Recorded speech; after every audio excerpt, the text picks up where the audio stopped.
ఎడారిలో సెలయేర్లు ఫిబ్రవరి 24వ తేదీ. నా ప్రాణమా, దేవుని నమ్ముకొని మౌనముగా నుండుము, ఆయన వల్లనే నాకు నిరీక్షణ కలుగుచున్నది. 62వ కీర్తన 5వ చరణం. వ్యాపారంలో తీరికలేనంతగా పని కలిగి ఉన్న ఓ క్రైస్తవుడు వ్యాధి చేత మంచం పట్టాడు.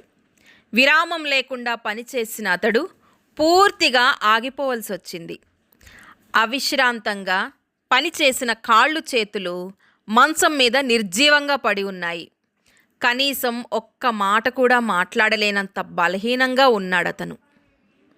గతంలో తన విస్తారమైన వ్యాపారాన్ని నడిపించినప్పటికీ ఇప్పటి తన స్థితిని పోల్చుకుంటూ తన స్నేహితునితో ఇలా అన్నాడు: నేనిప్పుడు ఎదుగుతున్నాను. ఒకప్పుడు పనుల భారంతో నా ఆత్మను క్షీణింపజేసుకున్నాను. కానీ ఇప్పుడు నా ఆత్మ విషయమైన జ్ఞానంలోనూ నాకు సంబంధించిన అత్యంత ప్రాముఖ్యమైన విషయాలలోనూ నేను ఎదుగుచున్నాను. మనలో చాలామంది అలుపెరగని పని భారంతో మన ఆత్మలను పోషించడానికి మౌన సమయాలు లేకుండా దేవుని యొద్ద కనిపెట్టి ఉండలేక వాటిని క్షీణింపజేసుకుంటున్నాం.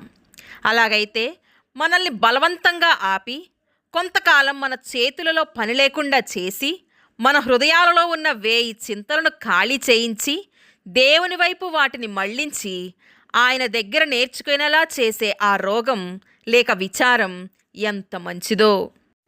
అయితే ఈ అత్యవసరమైన మౌన క్షణాలను మన జీవితంలోకి బలవంతంగా తెచ్చే ఆ రోగం కోసమో లేక దుఃఖం కోసమో ఎదురుచూడడం ఎందుకు?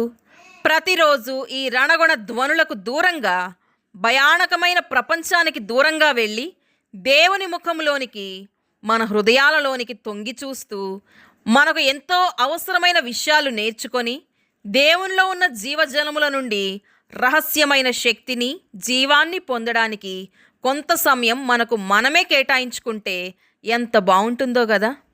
జార్జ్ హెర్బర్ట్ రాసిన ఈ మాటల్లో ఎంతో జ్ఞానం ఉంది.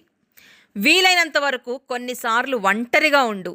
నీకు నీవే నమస్కరించుకొని నీ ఆత్మ ఏమి ధరించిందో చూడు.